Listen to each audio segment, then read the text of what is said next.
Animation Podcast, a weekly podcast about all things animation, brought to you by FilmBook. My name is Matt Brunet, but some of you may know me as Animat from my YouTube channel, Electric Dragon 505, home of web series that are all about animation, including Animation Look Back and Animat's Reviews.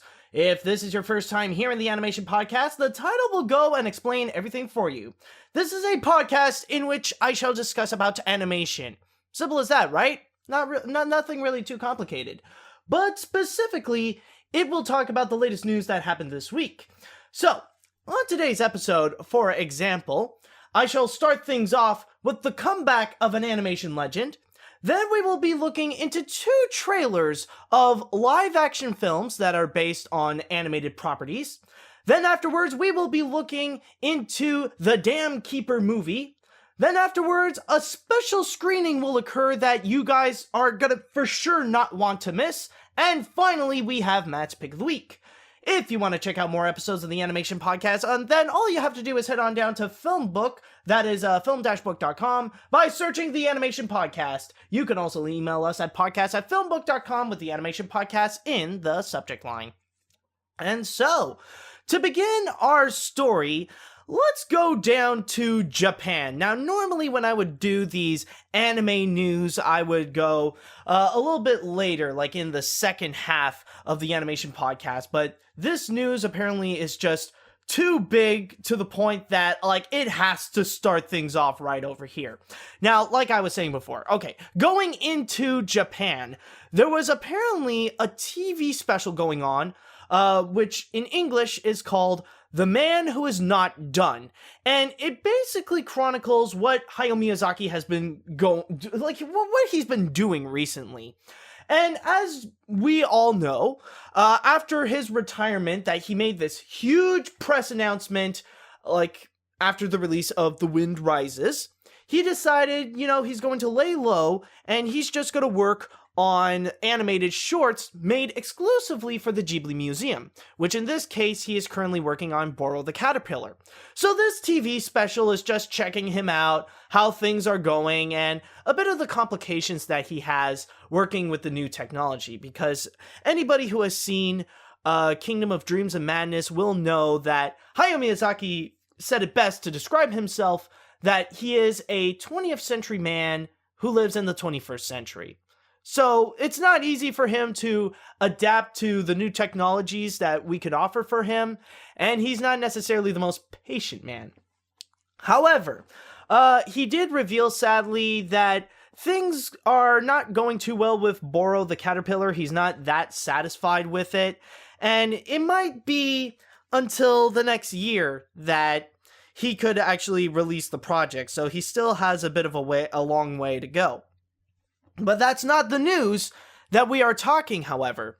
The biggest thing that we could take from this TV special is that Hayao Miyazaki revealed that pretty much screw the retirement thing, he's gonna go back making animated feature films. Well, not necessarily, well, maybe that's a bit of an exaggeration per se, but what he has in mind is that after working a while on Boro the Caterpillar and not being happy with it, in late August, apparently he went to his producer Toshio Suzuki and suggested to go and create an animated feature film.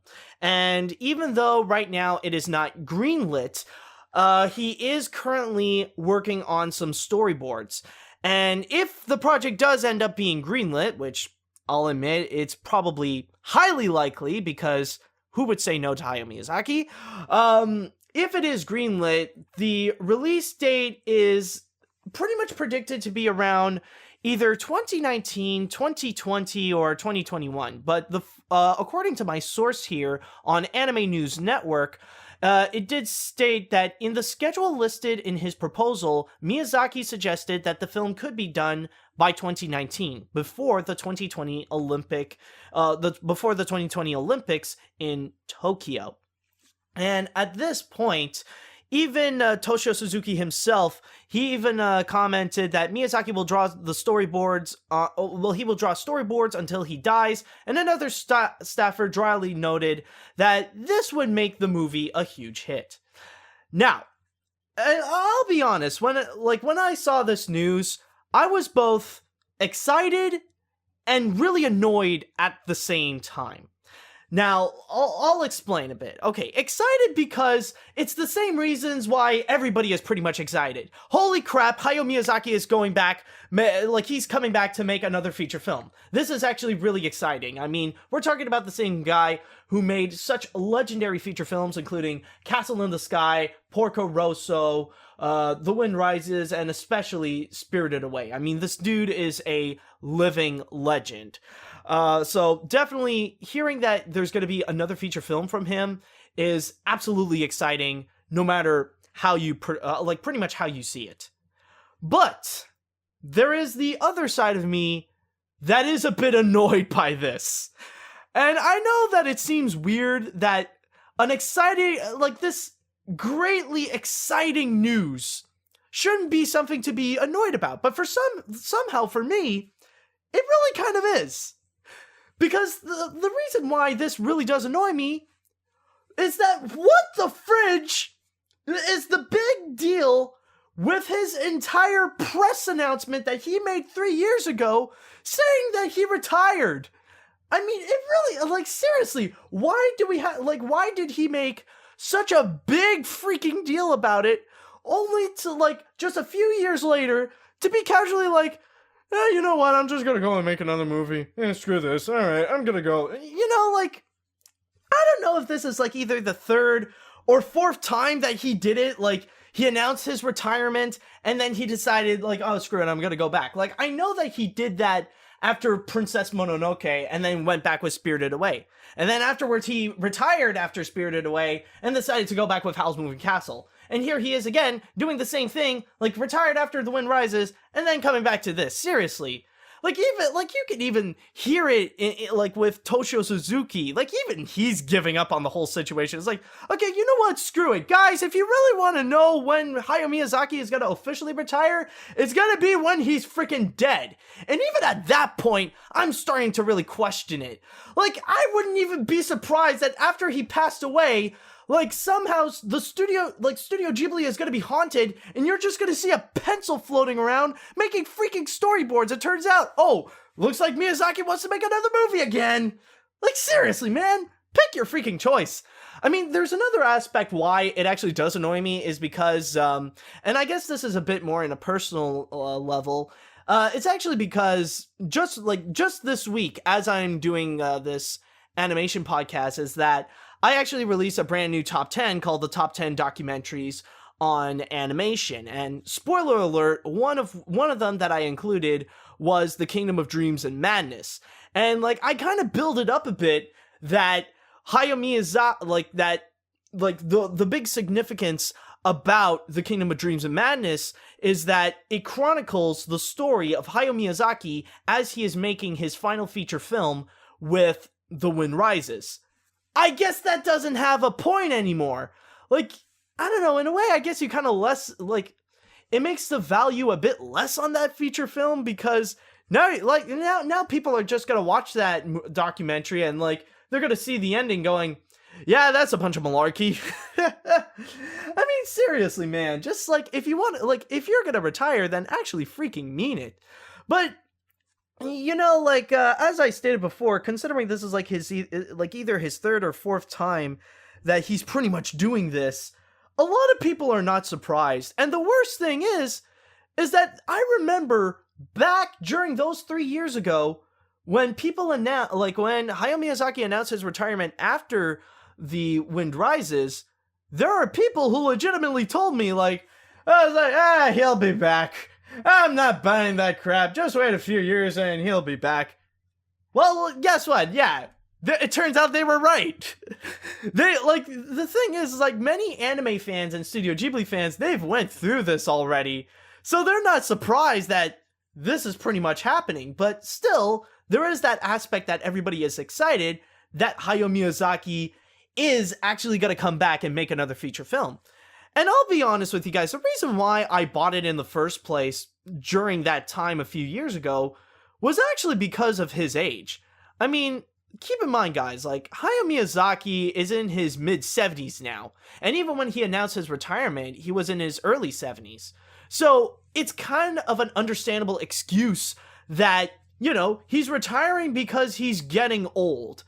And you know, like, there are many animators that did end up retiring. I mean, if you look at the Nine Old Men, like, they didn't animate until they die. Like, they would just keep on going. I mean, yeah, sure, there's Joe Grant, but yeah, like most of the time you would find animators retiring, and I thought Hayao Miyazaki would be one of them, but nope. It looks like he still wants to continue making more animated feature films. Like, I wouldn't be surprised if Hayao Miyazaki would actually be the kind of person that would actually die by the moment he would die is when he would continuously work on his feature film. Like, this is going to be the kind of death where he's going to be lying down on his desk with a pencil in his hand while making another feature film. That could be one hell of a way to go. I mean, like, that would be like true devotion to animation. So yeah, like that's kind of the big thing. But actually, that's not the only thing, though. There is another aspect that actually does legitimately annoy me, to be honest. And this, like, okay, I understand that the aspect of Hayao Miyazaki coming back out of retirement is a bit silly, and it is a bit of, like, kind of a goofy kind of thing to be annoyed, but, you know, in the end, I actually am excited about it. But there is something about this news that is legitimately annoying me. And I'm not saying it's the news itself, is how the media everywhere is pretty much telling their own story. And what annoys me there is that when you look at different websites, like, whether it be Anime News Network or Cartoon Brew or Variety or The Hollywood Reporter or Deadline or any of those things, it gets really annoying the many different interpretations that go into this. I mean, the reason why I picked Anime News Network is because they were the first to immediately report this. Like, they knew where the source is. They knew, watching from the TV special of The Man Who Is Not Done, that they would go and report this news. Like, they got it directly. They know what they're doing.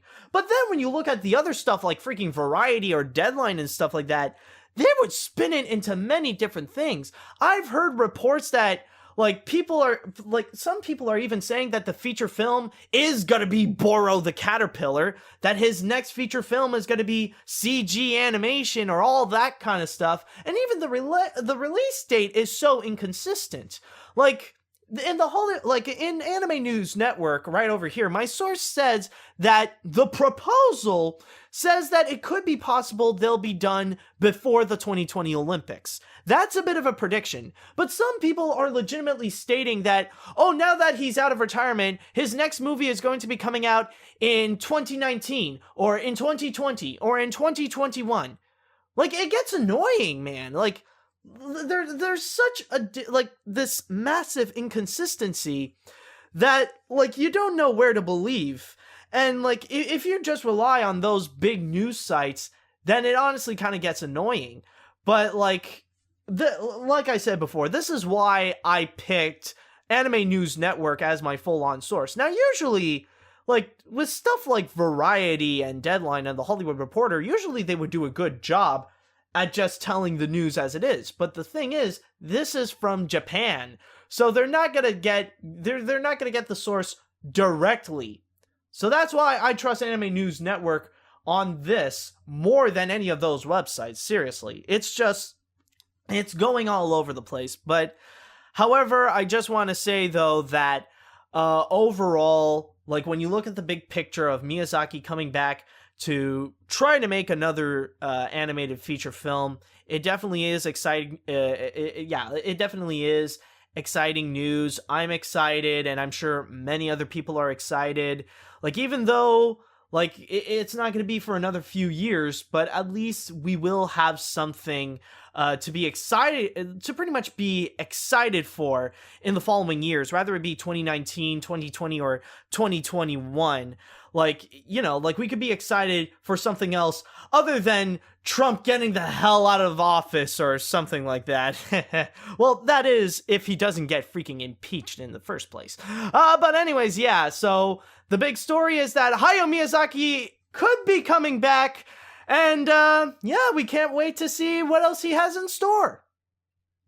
Now, going on to our next story, we actually got a double trailer talk right over here. And funny enough, these two are not animated features. These two are actually live action films. However, the reason why I am talking about them is because they are both based on an animated property. One is actually based on a Disney classic that just turned 25 years old, and another is actually it started off as a manga, but then it spun off as an animated feature film, which many people state it's one of the best non-Studio Ghibli Japanese animated feature films next to Akira. Like, really that amazing. And you could definitely see in that movie, like, there are some influences right there. However, what's actually very coincidental is that not only are they very similar that they're based on an animated property, but also that they would both be released on March 2017. And I am talking, of course, about Beauty and the Beast and Ghost in the Shell.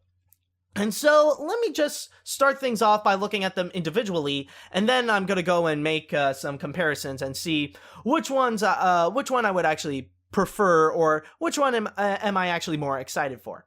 So let's begin alphabetically, and let's take a look into Beauty and the Beast. And it's actually interesting to note that apparently this trailer of Beauty and the Beast actually broke a brand new record for being the most viewed trailer within 24 hours. I believe it's like 114 million views in total, or 117 million, around those numbers. But the big thing is that, like, it beat that record, and it pretty much surpassed the numbers of or maybe it's in like more than 120 something, actually.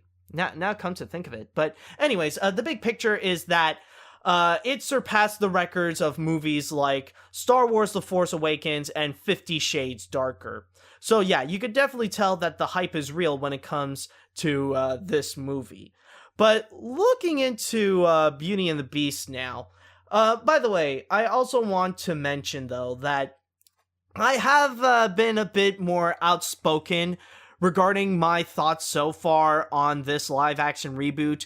And as someone who absolutely adores the 1991 animated feature, and would actually I would actually consider it one of the greatest animated features of all time, not just of Disney, but like ever, honestly, I am showing my doubts. And I knew as a fact, not as an opinion, as a fact, that there is no way that this live-action reboot can ever get up to the same levels as the animated feature film. And I remember when I saw the first images, when you actually fully see the characters, like, I expressed a lot of doubts on it. Like, I wasn't too sure if they would actually, if they really do look that good. Like, when you see the Beast, or when you see Gaston, or when you see some of the smaller characters like Cogsworth, Lumiere, Mrs. Potts, and like I think Babette or something like that. But yeah, you get the picture. Like, I wasn't really too enthusiastic about this film.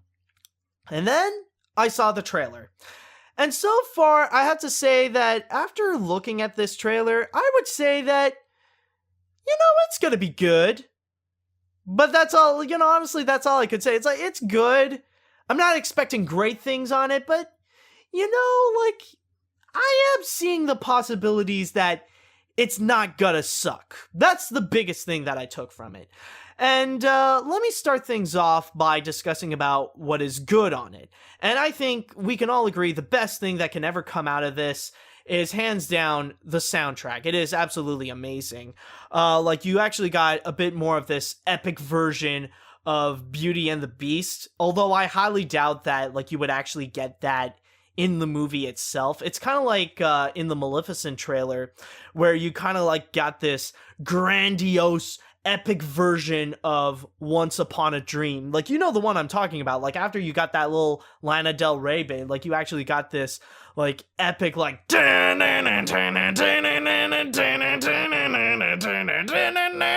know, like, that part. Like, it really is awesome, but unfortunately, that was not presented in the feature film. So, unfortunately, that might not be there. But the one thing I absolutely adored in this is, hands down, the prologue.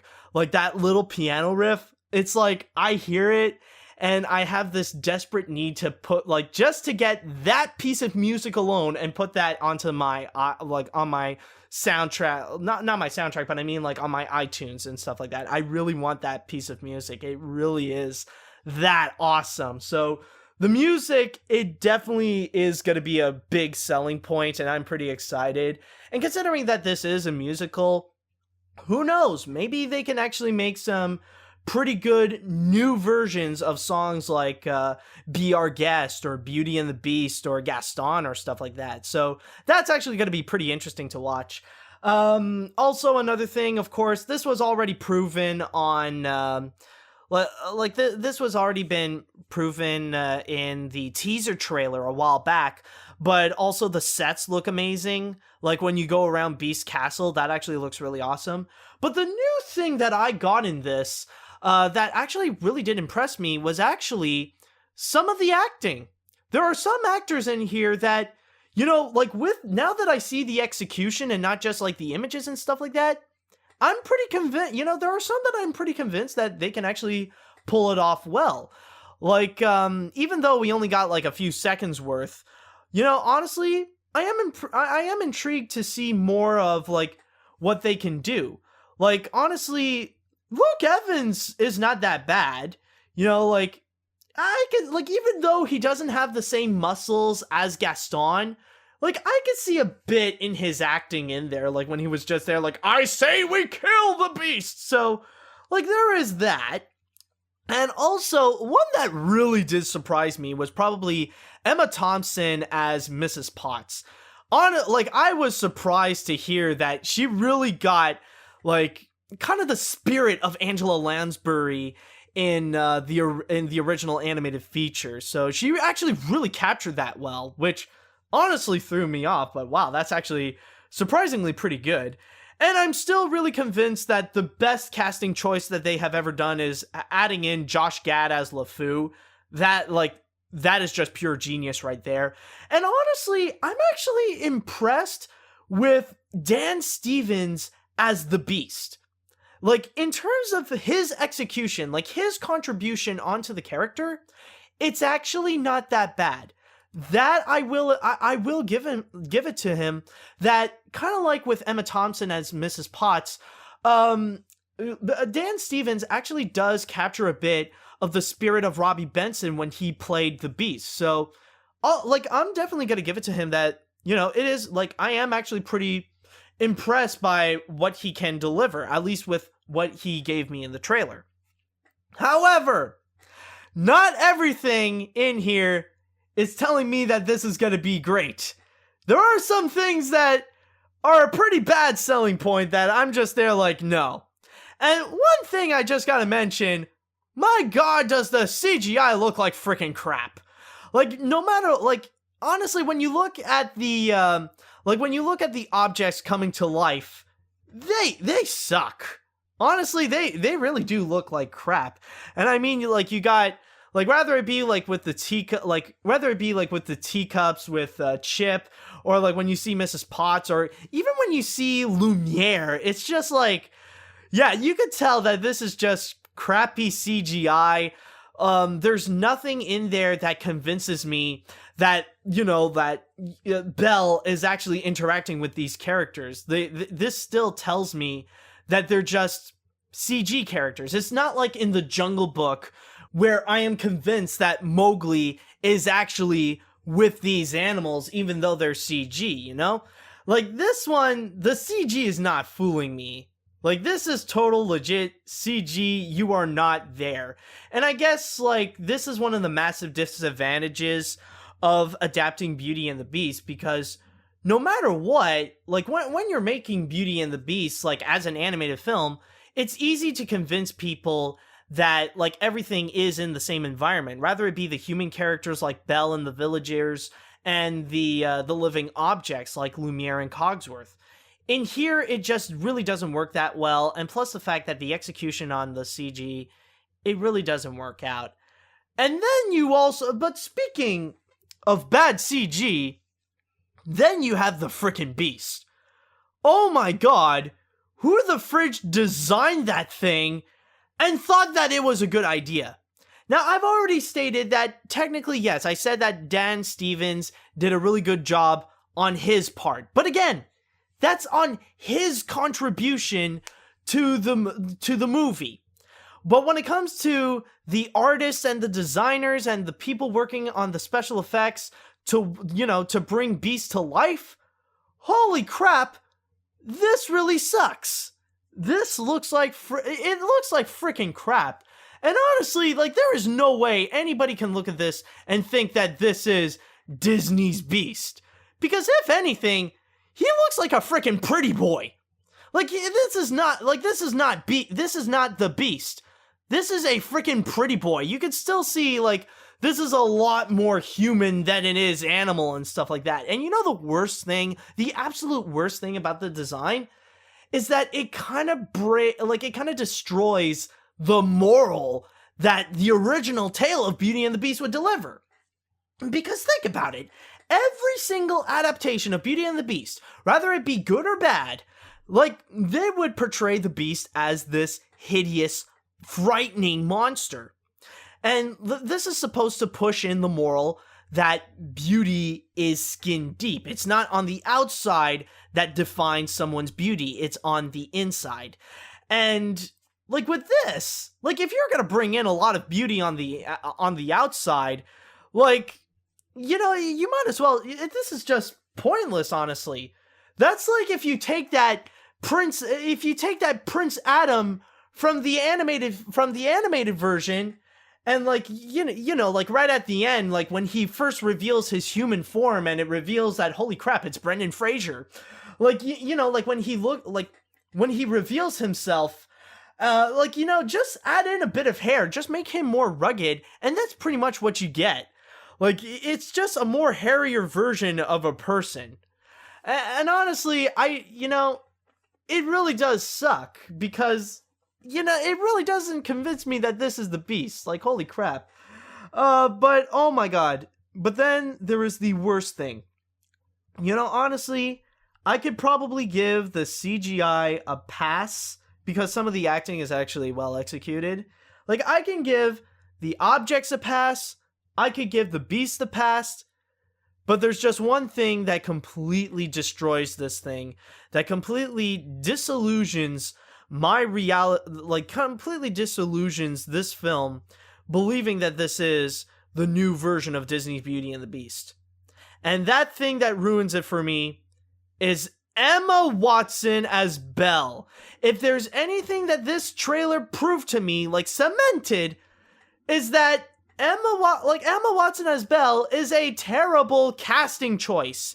And even in here, she's not even trying to act. She's not even trying to be Belle. This is just freaking Emma Watson as Emma Watson. Never once in this trailer am I really convinced that this is the new version of Belle. This is just Emma Watson being freaking Emma Watson. And like I might have said this before, because that, Belle is a major bookworm, it's gonna make it worse for Emma Watson, because now we're gonna see more of Hermione than we would actually see of Belle. Seriously. What kind of stupid casting choice is this? Oh, because like honestly, no, I don't care if Emma Watson is the internet sweetheart and everybody loves her. And I'm not saying that she is a bad actress. I do appreciate Emma Watson. She did a phenomenal performance throughout her entire career in the Harry Potter films. But this, no. There's no way that you can convince me that this is freaking Belle. There's just no way. But anyways, that's pretty much what I have to say in Beauty and the Beast. Let's just move on onto the next trailer that we have, which is Ghost in the Shell.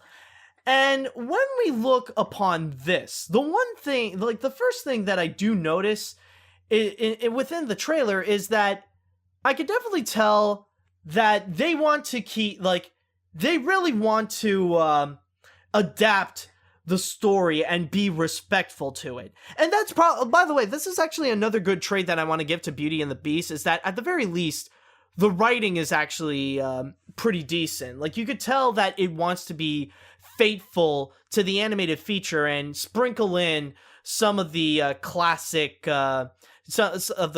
fairy tale. That I'll give major props that, you know, the writing is actually pretty good, and it doesn't do anything stupid like in Maleficent, where you would take the animated feature film and like just go crazy and add in like some really stupid elements that like just completely ruins the movie. So I'll give Beauty and the Beast that the writing does look like it's going to be respectful. But also going back into Ghost in the Shell, that too looks like it's going to be respectful to both the manga and the animated feature. And the reason why I am comparing it more to the 1995 movie is because, especially in the beginning, you could definitely see some shots that are very reminiscent to the start of the movie, where you actually got Motoko up in the skyscraper and like she's about to go like investigating on what's going on inside a building. So she would take off her clothes, you know, she would fall down, and then she would go through a window and like some action is going to happen. And they do recreate those scenes very, very well, I might add. It's actually really, really awesome. And not only that, but there's also another element that I saw that really does respect the manga and the animated film well, is there's actually one scene where like she's in the middle of the city, she's downtown, and there's a bit of water going on, and like she's pretty much kicking someone's butt while she's invisible. And then like you would see at the end she would go and do a pose just like what they did in the source, like in what it was based on. So that I got to give major props that I can tell that the director, the writer, and the crew is really pushing it to be highly respectful to the source material. And that, I will admit, I got high respect for. I really do enjoy that. But on top of that, you also get to see a lot more of the actors in action. This is actually the first time that we actually see Pilo Asbeck as Batao, and honestly, even though in terms of the face structure, it doesn't completely look like him, you could definitely do see some of the familiarity. And even I kind of like, went in a fanboy kind of joy when I actually first saw Batao, and it's like, oh my god, it's so cool! You know, like that I was pretty excited for. And also, Scarlett Johansson. And even though, oh boy, okay, like I understand that there is a bit of controversy with her when it comes to her casting, and everybody is pretty much suggesting, like pretty much, like there are many people out there who really are pissed off of her choice, and pretty much accusing this movie of like, oh my god, this is total whitewashing and stuff like that. But honestly, like here's the thing.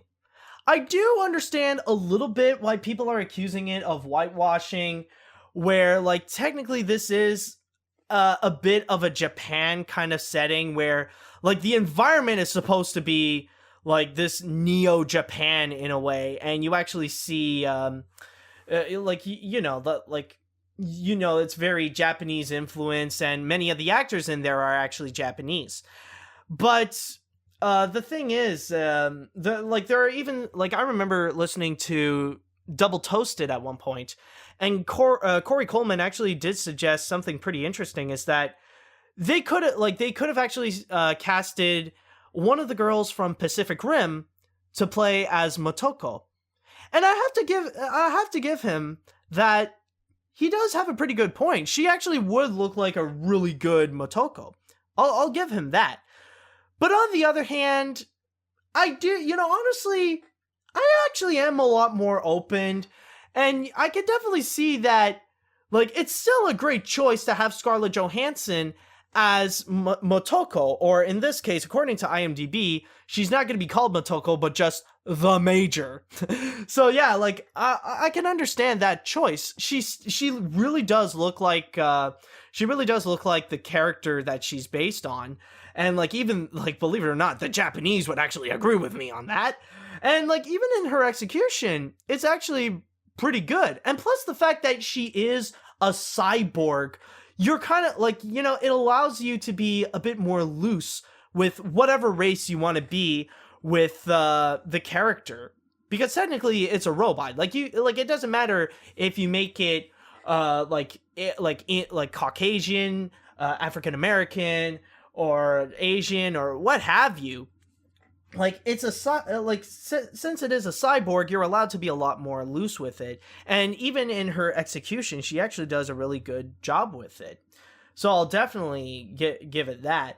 But in terms of Ghost in the Shell, it definitely seems like the kind of movie that it will absolutely deliver in terms of the action. Now, I don't know if this is going to be in the style that it's going to be a bit more Hollywood-like, where it might take away the philosophy aspect of Ghost in the Shell and to replace it with more action and romance and stuff like that. That's probably my biggest worry with this movie, but at least in terms of the trailer itself, like it does look like it wants to deliver in terms of the action. And honestly, it does spark my interest to see what this movie is all about, so I'm actually pretty excited for it. And honestly, if I do have to find a criticism for it, there really isn't much that I could say, but like I've already mentioned my worry of what could possibly happen with this movie, but the only criticism I would have is I guess I would say it's just Scarlett Johansson's body, actually. The fact that like they just covered it up to be more cyborg-like, and we didn't get any nipples. Life doesn't work that way, folks. Unfortunately, I'm sure you guys really would wish to have a naked Scarlett Johansson, but you're not gonna get that. You're not gonna get that promise that easily. You still gotta work on it a bit.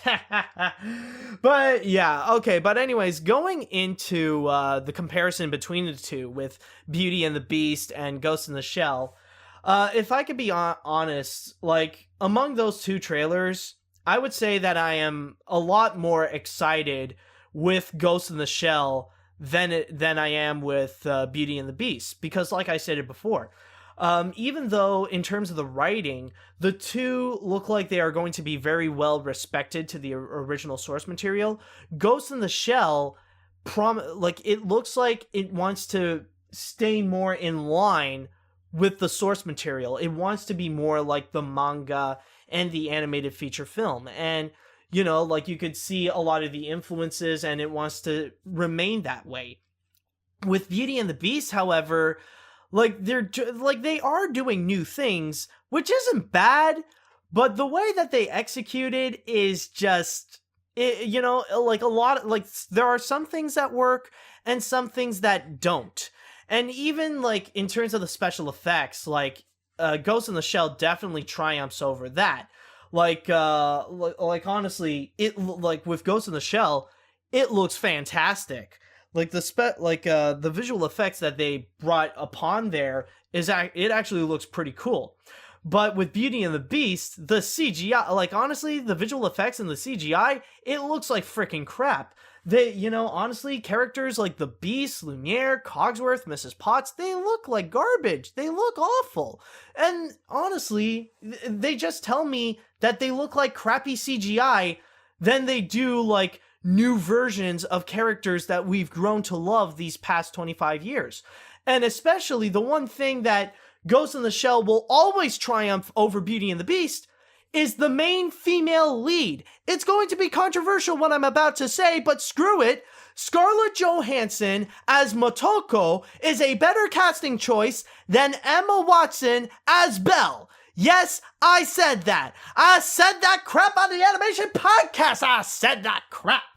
Now, yes, and honestly, this is why I'm a lot more excited and a lot more enthusiastic about Ghost in the Shell. Now, the thing is, with Beauty and the Beast, it does look like I am promised that I'm going to be given a good movie.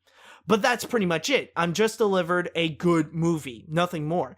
But with Ghost in the Shell, it looks like it has a lot more potential. It's not just going to be good. It can actually be something awesome. You know, it could be something really engaging. And that's why I feel like Ghost in the Shell could actually be the more triumphant movie. But we will only know which one will truly be the better film when these two movies are going to be coming out on March 2017. Now, for our next story, we're going to be going back to something that I've talked about last week, and it's going to be about The Damkeeper, the Oscar-nominated animated short that is pretty much turning itself into a pretty big franchise. Now, last week I reported that apparently there's going to be a Japanese animated series of The Damkeeper that will be exclusively on Hulu in that country.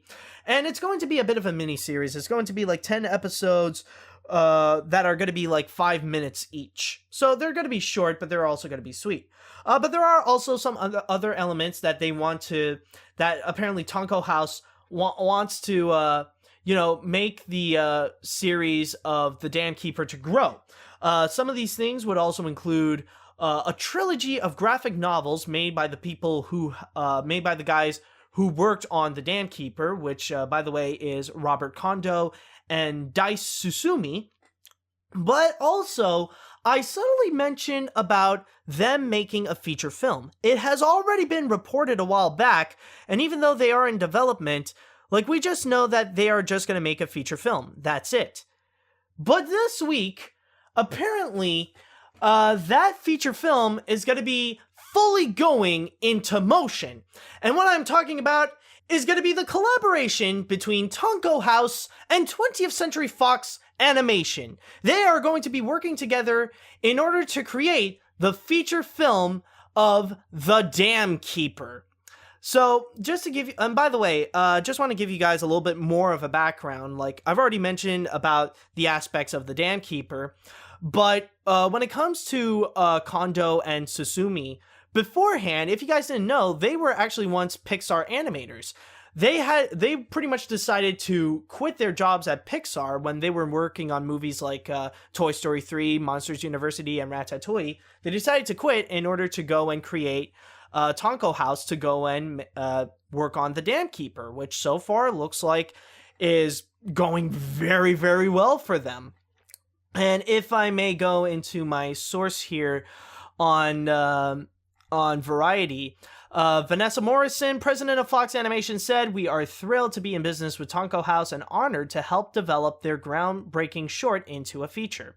There is going to be, however, a big difference between the animated short and a feature film. The new film will have full dialogue and is intended to be made primarily in CG. Kondo and Susumi are... mentioning the things I've said before, like the trilogy of graphic novels and the 10-episode series of Hulu Japan. But yeah, also I just want to add, however, that there's also this source here. The Tonko House team developed a pitch deepening and expanding the characters and world of the short film. 20th Century Fox Animation executive Darlene Camaño-Loquet has shepherded and will continue to oversee the studio. Screenwriter John Henry Hinkle, originally brought aboard by Tonko House, has joined the project as well. Kane Lee, an independent producer formerly of Jane Starts Productions and Blue Sky Studios, will produce. So basically that's the whole thing, is that now 20th Century Fox Animation has gathered Tonko House and decided to go help them out, not only to make the animated feature, but also to go and distribute it worldwide. So this is going to be like this big thing now. It's pretty much going to be taking the similar steps to movies like Nine and The Nut Job and go and turn that into a movie, which By the way, like, even though that doesn't sound like it's gonna be promising, considering those two movies are honestly not that great, this one, honestly, I am actually pretty enthusiastic about. I am actually pretty excited. I've already mentioned before that I'm actually a pretty big fan of The Damkeeper, a fantastic short, and I've even stated that honestly that short should have won the Oscar for best animated short. And yeah, like, it shouldn't have been that feast thing that Disney made. Like, it really should have been The Damkeeper. It really was that good. Now, the one thing I will mention, however, that I'm pretty sure that could disappoint some people is the fact that, for one, they're going to add in some dialogue, and two, that they're going to make it CG. So pretty much, pretty much turning it into any other animated feature film. And like, some people might see that as lessening the value of the Damkeeper, like pretty much making it less than like what made the animated shorts so great. But actually what's interesting is that even though they have yet to reveal a cast for it, they actually did put up a picture of the 3D version of the Damkeeper, and the designs look like they're going to be very respectful to the animated short. And even though it does have a bit of that simplicity, it actually does look very respectful. Actually, I already said that, but it actually does look good in CG. It's not too simplistic where it looks ugly or it looks cheap as an animated feature, much like many of the designs that would come from Sony Pictures Animation. It actually looks nice. It looks, it still retains that spirit of the original design, where it does look wholesome, it does look sweet, and it does have a bit of that cuteness.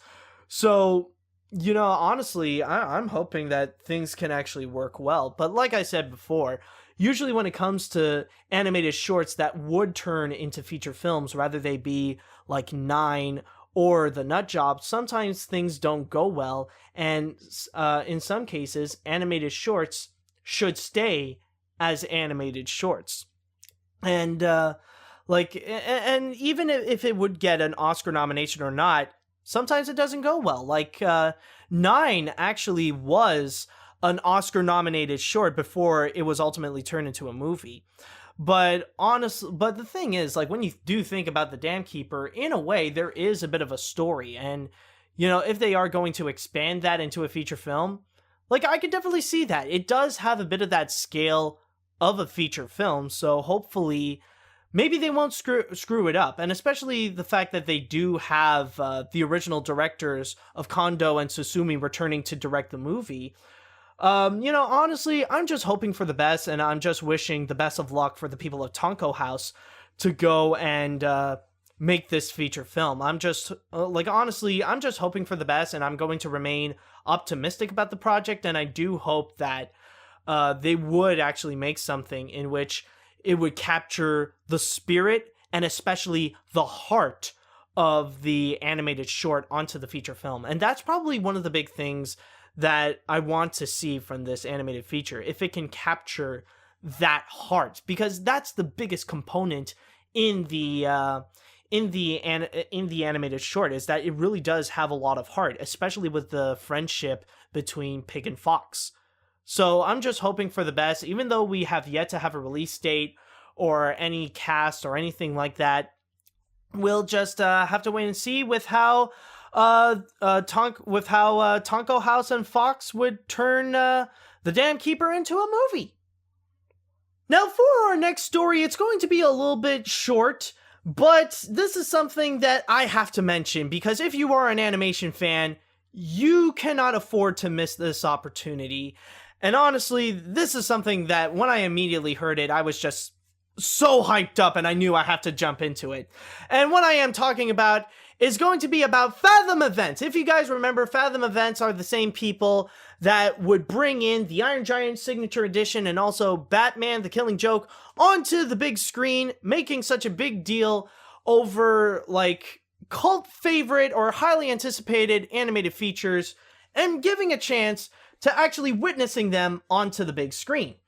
But in this case, this is going to be something like in the levels of the Iron Giant Signature Edition, where you're taking one of the greatest animated features of all time and giving it another chance to be presented on the big screen. And this is something like that. And what I am talking, of course, is actually the highly praised, the highly beautiful, one of the greatest animated features of all time, Spirited Away.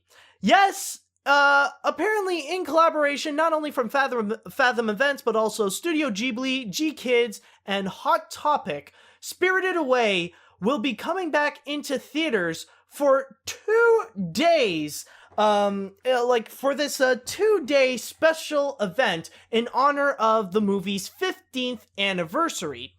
However, some of you might be wondering, considering that this is a Japanese animated feature, regarding which version is it going to be? Is it going to be the English dubbed version, or is it going to be the subtitle version? Well, believe it or not, it's going to be both. Where on one day, like on December 4th, it is scheduled that Spirited Away will be the English dub, and then the day after, on December 5th, it's going to be the Japanese subbed version. So at least you will get the best of both worlds. So you will get, it's going to pretty much satisfy everyone, where you got the people who enjoy Spirited Away, and also you got those weird, angry weeaboos who have a passionate hate for dubs, and they think that any English spoken onto a Japanese anime is the freaking devil. So at least, we can it can satisfy everybody.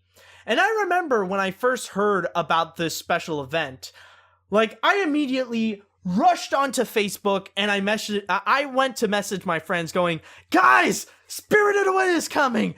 You want to do something?" I'm honestly really excited. And, I know for a fact that Fathom Events is actually something that's not just exclusive to the US, but this is also something that they do in Canada as well. So that's why I'm actually really excited. That's why I actually managed to have that opportunity last year to watch the Iron Giant Signature Edition on the big screen as a way to celebrate my birthday, actually. That was, honestly, that was kind of a highlight for me, was actually legitimately watching the Iron Giant on the big screen on my birthday on October 5th. That was actually really exciting. And now that we do have a chance to watch Spirited Away on the big screen, that's actually really awesome. And honestly, as a moviegoer fan, I feel like this is such a huge, I feel like this is an honor that I would actually get an opportunity to go and check out, one of the greatest animated features of all time onto the big screen. And this is something that I guess I want to do, kind of do as a goal now. I want to go and check out many of the greatest animated features onto the big screen when they would get released. I know that, in terms of re-releases, technically I know that I've already seen, upon its release, movies like Frozen or Zootopia or Toy Story 3 or many of the Pixar films. I witnessed that on the big screen, but that is when they were released in theaters. That's the start of their reputation. I can say that, but when it's a re-release, that actually feels something about it, it feels really special. I know I've done that for The Lion King when that was re-released in 3D. I've done that, like I said, for The Iron Giant. And, I guess now I can soon add Spirited Away. I know for a fact that I'm gonna do this. So I guess, I know my life would pretty much be complete if Disney could actually do that again with either Beauty and the Beast or Fantasia. That would be amazing. Or actually, when it comes to Fantasia, what I want to do, I want to see those live concert Fantasias. This is something that sometimes can happen where, they would actually show Fantasia on this giant screen and you would have this live orchestra playing the music. That I want to check out. That's that's legit a bucket list thing that I want to do. But yeah, for now, there isn't really anything else to say, but yeah, Spirited Away is going to be coming onto the big screen, and if you guys want to check it out, just remember that on December 4th is going to be your one-time event that you'll see it in the English dub, and on December 5th will be the time that you will see it in the Japanese dub. Japanese sub, sorry. not Japanese dub. Well, okay, well, technically it is the Japanese dub, but you'll have English subtitles. And so finally, we now have Matt's Pick of the Week. And for this week, I decided that, you know what? We're closing in on 2016. It's soon going to be the end of the year, and soon 2017 will roll along. But for movie fans, that would actually mean one thing. Right around the corner, it's going to be award season. Soon we're going to be hearing all the different types of news regarding stuff like the Golden Globes, the Oscars, the Annies, the Critics' Choice Awards, the SAG Awards, and all that kind of stuff. And often we are going to be hearing about the same movies being awarded again and again and again and again. No matter what it is, it's going to be that time. And we got to get ready. And even for me, like considering my journalism job on FilmBook, I got to get ready for that. But anyways, going into what I was talking about, for now, we actually do have a little bit of a preview of what could be coming up in terms of the Oscars. And the story that I decided to go for Matt's Pick of the Week is that in terms of the Academy Awards, 27 animated features have been revealed to be in submission so that it can have a chance to get a nomination for Best Animated Feature at the Academy Awards. Now, I just want to mention that this is apparently a brand new record. This is apparently the most animated films that were submitted to the Oscars for the category of Best Animated Features. Like, if you look at the previous years, some would be 16, some would be 20, but like having 27, that's actually pretty crazy when you think about it. But yeah, now I decided for this one, I want to play a special game though. Now, even though it's not necessarily as fun trying to predict who's going to be the winner among the nominees, because like 90% of the time, let's be honest, the winner is going to be the one that starts with na na na na na na na, even though that technically 90% of the time they do deserve that win anyways. Like, even though it's not as fun predicting the winner, you know, I want to go and play the game of trying to predict of who's going to be the nominations. That's actually a lot of fun and a lot more interesting to discuss about. And you never know who would end up actually getting the nomination. And in a way, getting a nomination is actually a bit more of an honor than getting a win. Because often, since like we know mostly Disney films would dominate that category anyways, getting a nomination means that you would actually get some recognition. That would give movies 15 minutes of fame in order to be recognized by the public. Like, I know that there are many films out there like Anomalisa, Song of the Sea, The Secret of Kells, and all that kind of stuff. They're pretty much recognized right now thanks to the recognition that it got recognized thanks to the recognition that it has because it is an Oscar-nominated film. You know, and it's often great. So I decided, you know what? Let's do this. We're gonna work on this together. I actually did a lot of research, knowing what all these 27 movies are, and I decided to go one by one to see like which ones we know are not going to be nominated, which ones we know will be nominated, and which ones could be nominated. And I actually did that all on paper. And even though this is a podcast, you can't actually see me having a piece of paper with it. I actually do have proof. Listen. See? That's a piece of paper.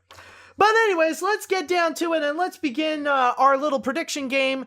And so, the nominees for Best Animated Feature at the Academy Awards are The Angry Birds Movie, April and the Extraordinary World, Bilal, Finding Dory, Ice Age Collision Course, Kingsglaive Final Fantasy XV, Kubo and the Two Strings, Kung Fu Panda 3, The Little Prince, Long Way North, Miss Hokusai, Moana, Monkey King, Hero is Back, Mune, Mustafa and the Magician, My Life as a Zucchini, Phantom Boy, The Red Turtle, Sausage Party, The Secret Life of Pets, Sing, Snow Time, Storks, Trolls, 25 April, Your Name, and finally, Zootopia. And those are the 27 submitted animated films who are in competition to go and grab a nomination. And so, let us begin on to analyzing the list. And let's start off by let's take away the ones that we know are not gonna get nominated. Let's start off by getting rid of those so that we can pretty much end their misery. So first things first, we know that in this year we have several movies that are based on video games, whether they be Ratchet and Clank, the Angry Birds movie, and Kingsglaive Final Fantasy 15. But let's be honest, they really are not the greatest. In fact, some of them, like Ratchet and Clank, can be considered some of the worst animated films of the year. So that's why I pretty much decided they're not gonna get a chance to get an Oscar nomination, so I pretty much took off the Angry Birds movie and Kingsglaive Final Fantasy 15. Now, the next thing I decided to take off are pretty much the independent animated features that didn't get massive praise. Now, a lot of these are actually very well reviewed, but there are a few of them, however, like they got massive, highly acclaimed reviews that if they don't reach to that level, then chances are they're not going to get a nomination. So that's why I pretty much removed movies like Bilal, I took off Mune, I took off Snow Time, and I also took off 25 April. Now, I just want to mention, however, the first one that I immediately crossed off, knowing that it will never get an Oscar nomination for Best Animated Feature, I immediately took away Ice Age Collision Course. There is no way in freaking hell that's gonna get a nomination. In fact, it's kind of foolish for 20th Century Fox to even submit that onto the category. There's no way that the fifth freaking Ice Age film where Sid gets a girlfriend would ever get an Oscar nomination. Are you freaking kidding me? But anyways, moving right along, I decided to also take away the ones that were pretty much made in Japan and in China, because let's be honest, when it comes to Asian animated features, unless you were made by Studio Ghibli, chances are you're not going to get that nomination. So I decided to pretty much take away Miss Hokusai, I took away Monkey King, and I also took off Your Name. So that's not going to get a nomination. And then I took off Mustafa and the Magician. I decided to cross that off as well. And I'm going to be very honest with you guys. Like, I'm going to be real here. I'm going to put this in the nicest way possible. Out of all the animated films that are submitted on this list, Mustafa and the Magician is the least likely to get a nomination at the Oscars for this category. Like, even more than Ice Age Collision Course. And again, that's the nicest way that I could put it. The only thing I could say is that if you're curious to why, just look it up. Just look up Mustafa and the Magician, and you'll see for yourself. You're just gonna find out on your own to why it's not gonna get that nomination. I'm just gonna leave it at that. Yeah, I'm just saying that. Okay, but anyways, moving right along, I also took off Sausage Party from the list, because here's the thing. Even though I do like Sausage Party, and I do consider it the funniest movie of the year, let's be real, guys. Since when have you heard of a Seth Rogen comedy get an Oscar nomination? That's kind of the thing. I don't really see that get nominated. But anyways, the next thing I took off is The Secret Life of Pets. I don't know if it's really strong enough to actually get an Oscar nomination, but honestly, I don't really see it. It's just, like, there are better animated films that are on this list than The Secret Life of Pets, so I don't really see it, like, get that high honor. I don't know if I mentioned that I took off Snow Time and 25 April. Maybe I did, but I'm just gonna mention that just in case. Like, that's another one of the, like, those two are also in the same category of like pretty much independent films that are not highly acclaimed. So I took off those. Like maybe I already mentioned that, but I just want to repeat it just in case I forgot. I also decided to take away Storks because, let's be honest, like as one of those cartoony animated films, it's not gonna get that nomination, especially if like it ended up becoming an afterthought. There's no way.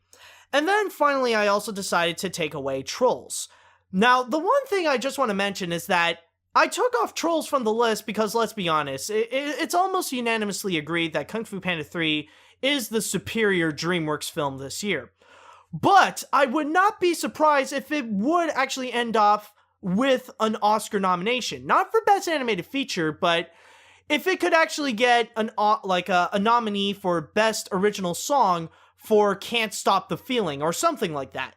I can actually imagine it happening. I mean, if Despicable Me 2 would actually get an Oscar nomination for the song Happy, then I wouldn't be surprised if Trolls would get a nomination for Can't Stop the Feeling. I'm just saying that right now. So, for Best Animated Feature, no. For Best Original Song, maybe. But anyhow, that's pretty much all the ones that I'm pretty sure are not gonna get a nomination. Now let's move on to the ones that we know for a fact are gonna get a nomination. The ones that we are the most confident that will be nominated for Best Animated Feature. Now first things first, let us put in your standard Disney film.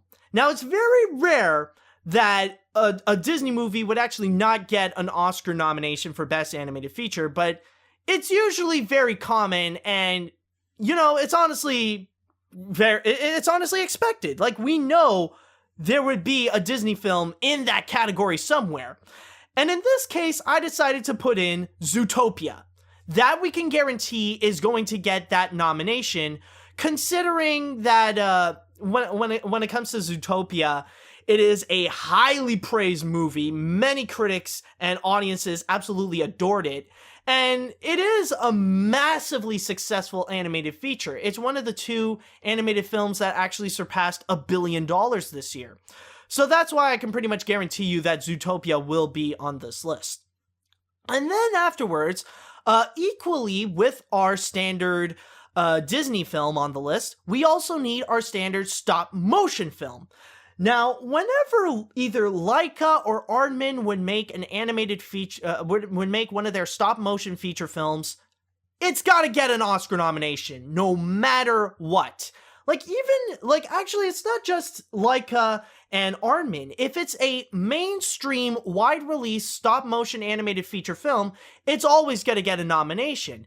Like, even if it's Fantastic Mr. Fox, or Anomalisa, or even Frankenweenie, it's gonna get it, because stop motion has a reservation in there for some reason. And that's why I can guarantee you that Kubo and the Two Strings is going to get an Oscar nomination. And the reason why I say that, even if it's actually not stop motion animated, it's guaranteed to have that nomination either way. It's such a phenomenal film, and it definitely deserves to have that Oscar nomination for Best Animated Feature, hands down. And then there is another one. Now, for this one, it can be a bit unpredictable, but this is the standard independent animated feature films. These are the ones that are not made by the big studios like Disney, Pixar, DreamWorks, Illumination, or any of those ones. Now, these are the ones that are lesser known. They would pop up from festival to festival, and, they would have their moment of worldwide fame by getting that Oscar nomination. And the one that I decided to put in, I decided to use The Red Turtle. Not only is it a highly praised animated feature, and that it would frequently get a lot of, news buzz around, but the reason why I put it is mostly because of the association with Studio Ghibli. Now, if you look back in recent years, the Studio Ghibli films would often get an Oscar nomination, rather it be The Wind Rises, The Tale of the Princess Kaguya, or When Marnie Was There. They would immediately get recognition at the Oscars. Now, technically, some people would make an exception, and they would explain that technically there is a bit of a reason why they would get nominated, not just because it's Studio Ghibli, but because, it's kind of like the final feature films of, well, people, or should I say, kind of people expected to be the final feature films of like Hayao Miyazaki, Isao Takahata, and just Studio Ghibli in general. But honestly, with this kind of pattern, I can imagine that they could also include in the Red Turtle. So that's why I'm putting it as kind of a guarantee, like, or at the very least, the Red Turtle, among all the independent animated feature film, the Red Turtle is the one that would most likely get that Oscar nomination. And so that would leave us with 2 empty slots. So we got Zootopia, Kubo and the Two Strings, and the Red Turtle. What is the 2 remaining spots that are going to be filled? Well, one thing I can guarantee you is that one spot is going to be filled with a mainstream animated feature, and the other one could actually be filled with another independent animated feature. Because if we look back in recent years, like last year and the year before that, we're starting to see 2 independent animated feature films not associated with a, not necessarily associated with a big name studio that would get that nomination. So at least so let's assume that this year as well, we're going to get 2 independent animated features getting a nomination. So the ones that I put in as a maybe in terms of the mainstream animated feature films that could get a nomination, I put in Finding Dory, Kung Fu Panda 3, The Little Prince, Moana, and Sing. Now, I just want to mention, by the way, that as of this podcast that I am doing right now, both Moana and Sing have yet to be released in theaters. So there is no confirmation if I can fully know if these movies would actually be good or not to get that Oscar nomination. Now, even though with Moana, there is a higher chance that it might actually get a nomination, considering that it is from Disney, and usually Disney would immediately get like a reservation spot to get a nomination. But with Sing, it's really hard to determine. Like, so far, I have heard some good things about it, but I don't know if it's going to be good enough to get a nomination at the Oscars. Who knows? Like, we'll just have to wait and see. So, yeah, that's why I'm pretty much putting Sing and Moana as a maybe as well, because I have yet to see it, and maybe it could actually be really good enough to get an Oscar nomination, but who knows? Now, but I will say right now that, like, a lot of them do have a strong chance. Like, rather if it's either Sing, Moana, Kung Fu Panda 3, or Finding Dory, because usually Pixar has a good reputation to get an Oscar nomination, especially with Finding Dory, considering that's another movie, like, similar to Zootopia, that is highly praised by critics, and it surpassed $1 billion at the box office this year, so maybe Finding Dory could get a higher chance. But I would say that among the ones that I put in as a maybe, the one that would get the lowest chance, I would have to say is hands down The Little Prince. Now, technically, a lot of people could say that, oh, it will get a nomination because it does have some stop motion. But the thing with The Little Prince, I don't know about you, I just don't feel like it's really that, it's really good enough to get that Oscar nomination. And honestly, I wouldn't be surprised if this is going to be that animated feature that if it doesn't get a nomination, then fans are going to be flipped out. You know, there would be like this outrage going on. Like, I can understand, last year, like, there was a tiny bit with the Peanuts movie, but it was really minor. But it seriously got out of hand when the Lego movie didn't get a nomination.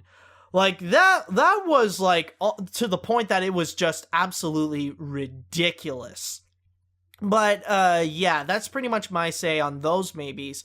But in terms of the independent animated feature films, like, if they would actually select a second independent animated film to get a nomination, the ones that I put in maybe, like, all of them are pretty much highly praised.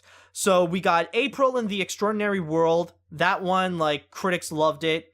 Long Way North, again, critics loved it. My Life as a Zucchini, I heard it was the toast of the Annecy International Animation Film Festival, so I wouldn't be surprised if that could get a nomination. And also Phantom Boy. This is another one that I saw that G Kids is distributing, and apparently this was actually from the makers of A Cat in Paris, which, if you guys don't remember, A Cat in Paris is another animated feature that actually did get a nomination at the Oscars. So yeah, that's pretty much my list of maybes.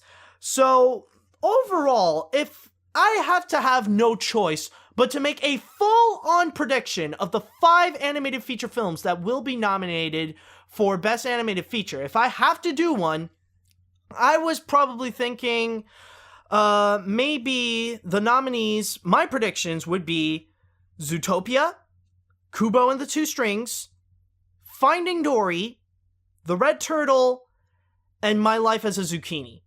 Those are probably the ones that that's the ones that I think could get a nomination. Now, even though I am guaranteed that, I know for a fact that Zootopia and Kubo will get that nomination. Maybe I could be wrong. Again, this is all a prediction.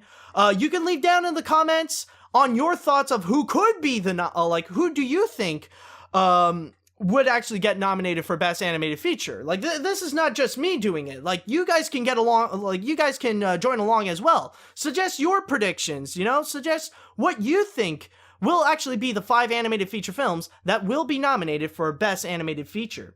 So you guys go and have fun with that. But anyways, that is all that I've got for this week, so thank you guys so much for listening to this episode of the Animation Podcast. You can find more of my work on film-book.com. All you have to do is look for Matthew Brunette or the Animation Podcast. You can also find me on Twitter at Animat505.